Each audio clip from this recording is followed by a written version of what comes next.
Achei interessante essa diferenciação que o pastor César fez, de chamar a atenção para a questão da conduta propriamente dito. A pastora mencionou aqui outra expressão, outro termo, que é o termo orientação. A gente sabe que essas duas palavras designam coisas diferentes. Orientação, hoje a gente está habituado a pensar nesse termo designando um desejo sexual, uma tentação sexual, uma inclinação sexual em favor de um determinado gênero, né? Então a gente chama isso de orientação. Orientação homossexual, orientação bissexual, orientação heterossexual.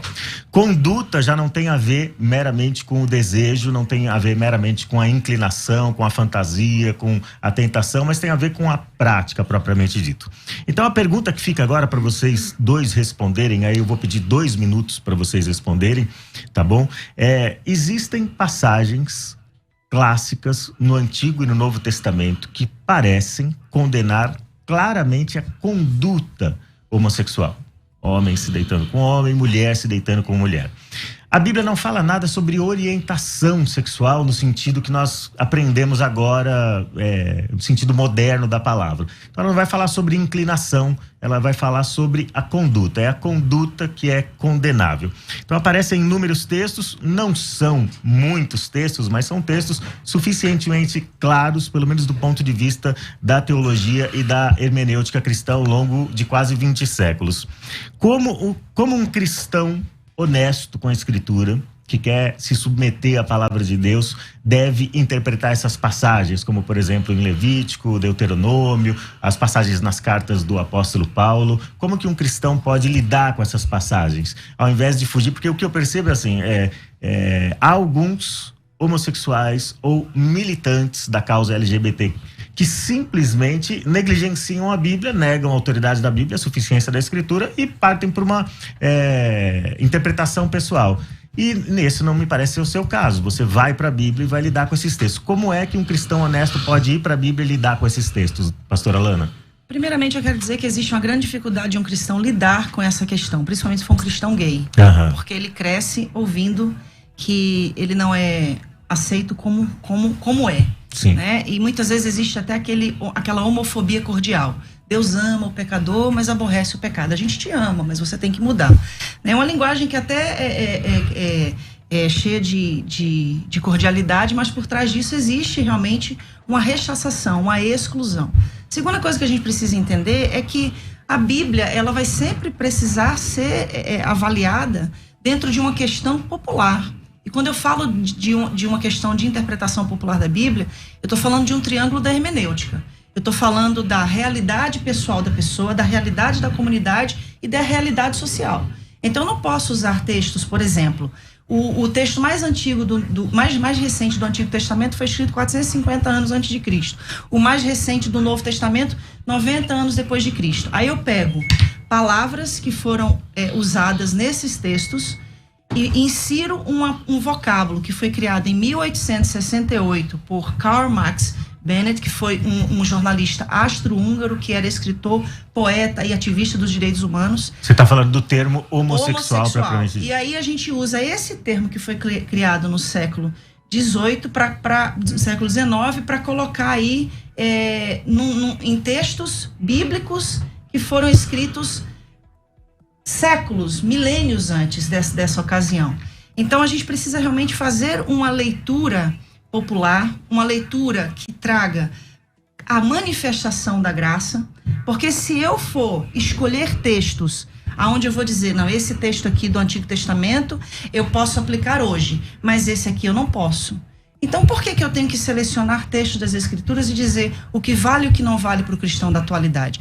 E uma outra coisa que responde à sua pergunta pontualmente, nenhuma passagem bíblica, nenhuma, condena a homossexualidade, o sexo entre pessoas iguais no conceito de orientação sexual, mas a Bíblia não fala sobre orientação sexual. Se a gente for falar do que a Bíblia não fala, existem muitos temas atuais que a Bíblia também não fala, mas a gente usa a palavra de Deus como a nossa bússola no conceito de princípios divinos. Então o que eu estou querendo trazer aqui todas as vezes que a Bíblia fala, 2 vezes no Antigo Testamento e 1 vez no Novo Testamento, sobre relações homogenitais, inclusive somente no Novo Testamento é que se fala sobre relações homogenitais entre mulheres, que é o famoso texto de Romanos 1, 26 e 27. Então a gente vai entender que todo o contexto, ele fala de questões de cultos pagãos. Em Levíticos, o contexto está inserido dentro dos rituais egípcios e cananitas, de onde o povo veio e para onde o povo estava indo.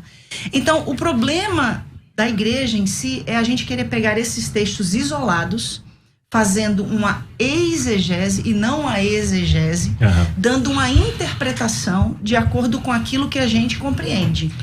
E nisso, não só dentro desse conceito, porque se a gente for falar sobre isso só dentro da questão da homossexualidade, a gente vai pecar contra fatores que são muito também relevantes, aos quais precisou-se haver essa abertura de compreensão para se trazer uma luz de graça sobre determinados e N outros assuntos. Tá bom, pastora. Agora vou fazer a mesma pergunta para ele, né? Então ela mencionou aí que muitas vezes a gente faz uma exegese. Para quem está ouvindo aí não sabe a diferença entre exegese e exegese. Exegese é quando você extrai o significado ou depreende o significado do texto. Exegese é quando você impõe um significado espúrio ao texto. A Bíblia trata dessas questões claramente, pastor? E se a Bíblia trata, como que um cristão deve chegar para esses textos e que hermenêutica ele deve usar? Que interpretação ele deve dar para esses textos? Bom, sempre na pauta que eu falei no começo, com todo respeito, pessoal que você merece, ela citou aí um jargão meio evangélico, né? Que Deus ama... Como é? Deus ama o pecador e aborrece o pecado. Beleza. Bom, o que a Bíblia diz, pessoal? Infelizmente, Deus não aceita ninguém como a pessoa é. Deus não aceita a mim como eu sou, Deus não aceita você como você é. Porque se Deus aceitar a gente como a gente é, não precisa de graça, não precisa de salvação, não precisa de mudança de vida, não precisa de conversão. Se Deus me aceita como eu sou, eu tô falando de todos, tá?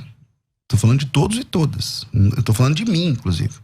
Se Deus me aceita como eu sou, então não precisa de Cristo, não precisa de salvação, não precisa de redenção, não precisa de igreja, não precisa de batismo, não precisa de nada. Agora, a grande notícia da graça é que Deus não te aceita como você é, mas Ele te recebe como você está. E isso é para heterossexuais, isso é para homossexuais, tá para todos os seres humanos. Você tá entendendo? A leitura bíblica, eu não sei exatamente, aí a gente pode tratar, e eu acho que o tempo é muito curto, mas a leitura bíblica, você enxerga, parece que 2 textos no Antigo e um no Novo Testamento, né? Para mim, um texto já é suficiente, mas tem muito mais do que esses 3 textos que tratam a respeito do tema, que desenvolvem esse tema.